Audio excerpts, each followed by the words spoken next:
And good morning, everyone. Happy Tuesday morning. Glad you're with me again here on Morning Musings.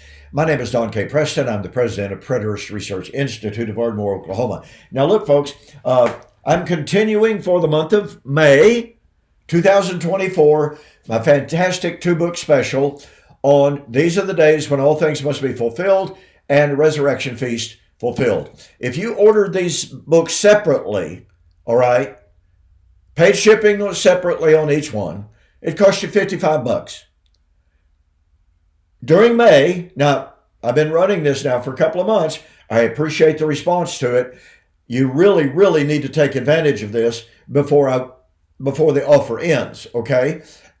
Total delivered price for the rest of May 2024, U.S. orders only now. Total delivered price $39.95. So go to my website, donkpreston.com, bibleprophecy.com, and click the tab up at the top. Take advantage of this very special offer before it ends. You're going to save $15 for crying out loud. Okay, now, over the last two videos, I've told you that we're going to take a look at this little Greek term, en Taxei, that is used in Revelation chapter 1 and verse 1. I used yesterday's video as kind of a reiteration of the fact that the Feast of Trumpets foreshadowed the time of judgment, the day of judgment. Okay? That's firmly established. I mean, it's not even controversial, except in people who are trying to escape the force of what it meant and what it means if, in fact, the ceremonial feast days, to use that terminology, were not nailed to the cross. Now, let me remind you, ladies and gentlemen, in the Sabbatarian world, one of the most foundational doctrines for a century, at least, has been on Colossians 2:14-17. Paul said that Christ took the handwriting of ordinances that was contrary to us and against us, nailed it to the cross. And what he meant by that was the ceremonial feast days, the bloody sacrifices, the festivals, those were all nailed to the cross. Therefore, we're not subject to the feast days these days. We're not subject to having to offer animal sacrifices and traveling to Jerusalem and on and on and on it goes, because all of those ordinances were nailed to the cross. But let me remind you, that is absolutely not what Paul was saying. Paul said it was the cheirographon. That's the Greek word. The handwriting of debt. The handwriting of ordinances is the way it's translated, but it's the handwriting of debt. And some of the world's finest Greek scholars agree what Paul's talking about is not that the law itself was nailed to the cross, but the handwriting of debt incurred through violation of the law was nailed to the cross. That means that when Paul wrote in 62 AD, the feast days had not been abrogated. It therefore means, just as the language would suggest it if it was properly translated, that Paul was saying the new moons, the feast days, and the Sabbaths were, when he wrote, shadows of the good things that were about to come. That is, the things that were foreshadowed, the things that were typified in those last three feast days of Israel, the good things that they foreshadowed were about to come to reality.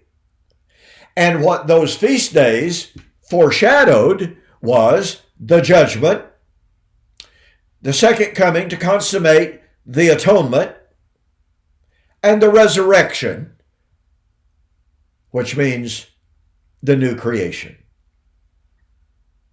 Okay? Colossians 2, I'm sorry, ladies and gentlemen, Colossians 2 doesn't teach that the ceremonial feast days were abolished at the cross. And what that means, furthermore, is, since Jesus said not one jot, not one tittle could pass from the law until it was all fulfilled, what that means is, unless the final three feast days, which symbolize the coming of the judgment, the parousia, the resurrection,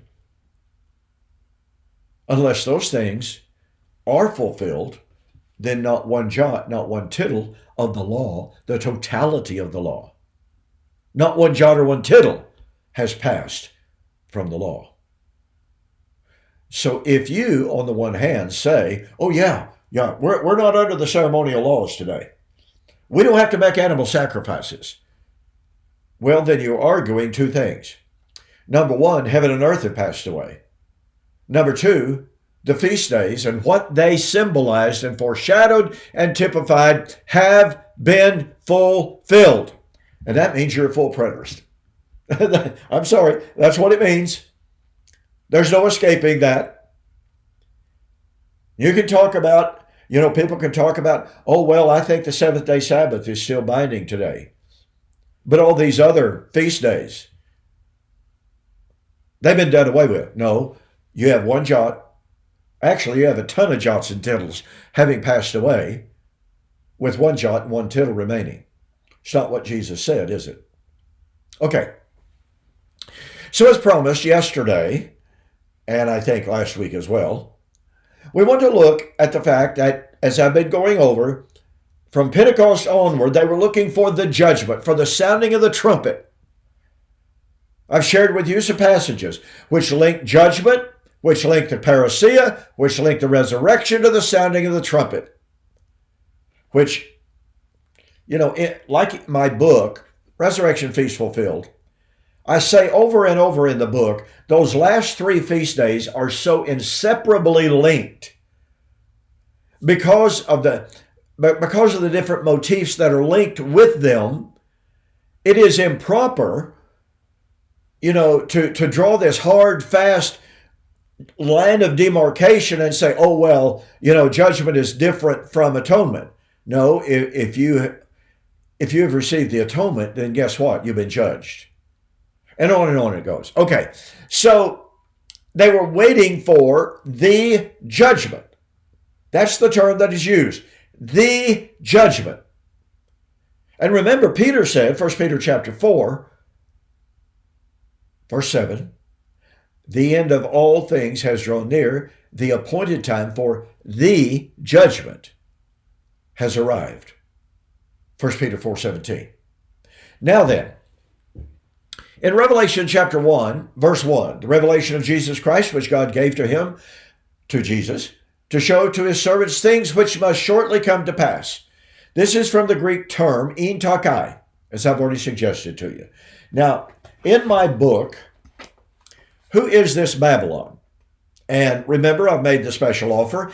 If you order this book during this series, if you please, and you make mention of the fact that you saw the offer on YouTube or Facebook, I'll refund your shipping. That's going to save you $7.50. Okay, but on page 181 and following, I have a special linguistic study of the Greek term en takai.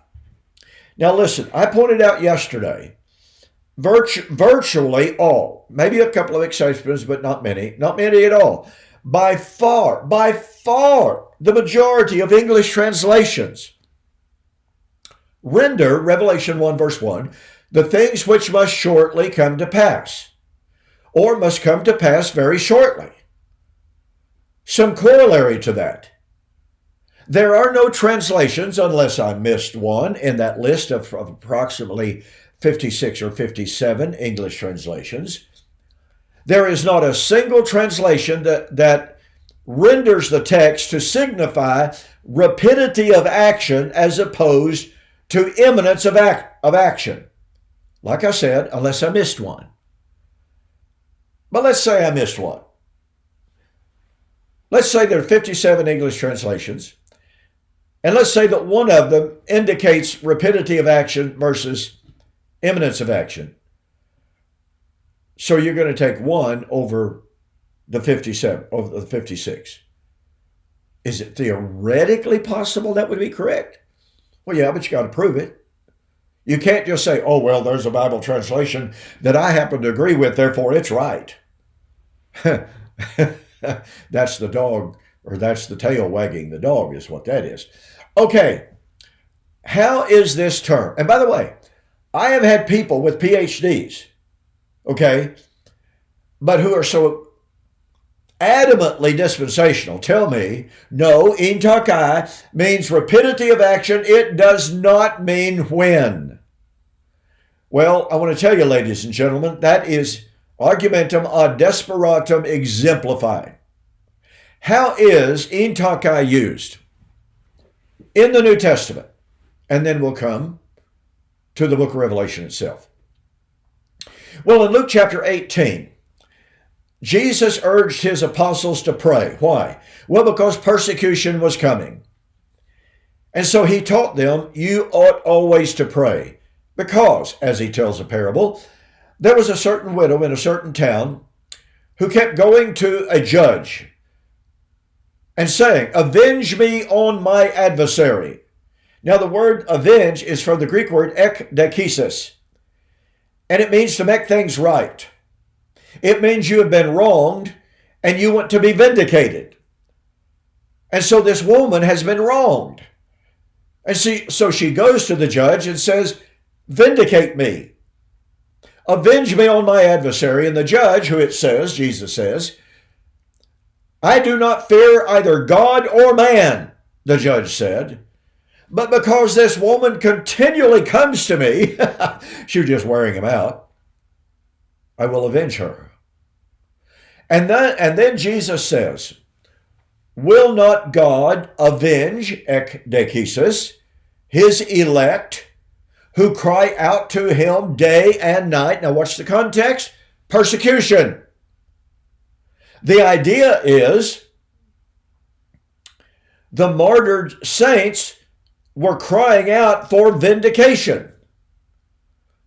Well, as A.J. Mattil, a noted scholar, said in his book, Luke and the Last Things,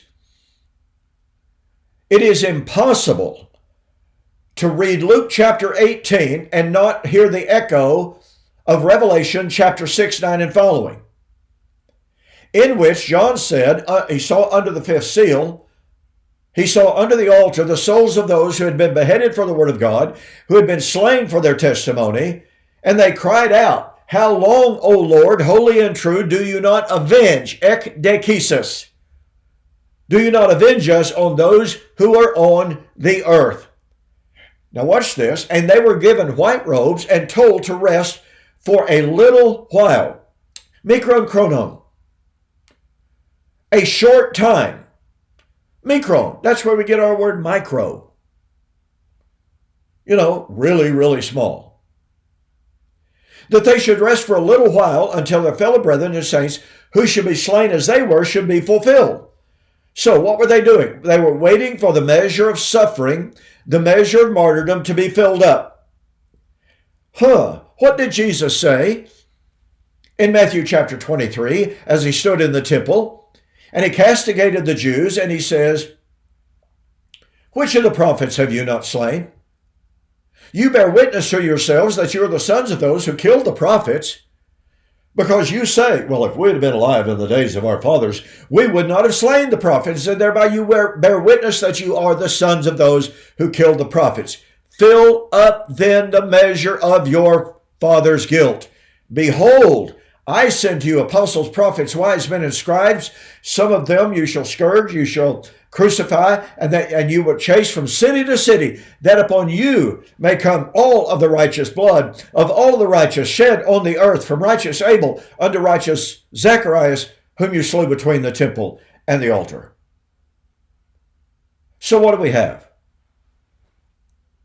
In Luke 18, we have the martyrs crying out for vindication. That's Revelation chapter 6. But the martyrs who are crying out for vindication were promised that their vindication was coming in a very little while. And Jesus said the vindication of all of the blood of all the martyrs, all the way back to Abel, would be vindicated, avenged in his generation. How? In the judgment of Jerusalem. Verily I say unto you, all of these things will come upon this generation. O Jerusalem, Jerusalem, thou that kills the prophets and stones those who are sent unto thee. How often I would gather you together as a mother hen gathers her chicks under her wings, but you would not. Jesus was lamenting the imminent judgment of Jerusalem for her persecution of the martyrs and of the saints, and in doing so, filling up the measure of their sins. So what's that mean? In Luke chapter 18, will not God avenge ekdekesis, his elect who cry out to him day and night? Truly, verily, I say unto you, he will avenge them speedily. I'm sorry, folks. You cannot get the avenging of the martyrs outside of that imminent time frame. In a little while. And that little while for the avenging of the martyrs in Revelation 11 is the time of the destruction of the city, quote, where the Lord was crucified. I wonder where that was. Revelation 11, 15 and following. And the time of the avenging of the martyrs, in that little while of Luke 18, is Jesus' generation, Matthew chapter 23.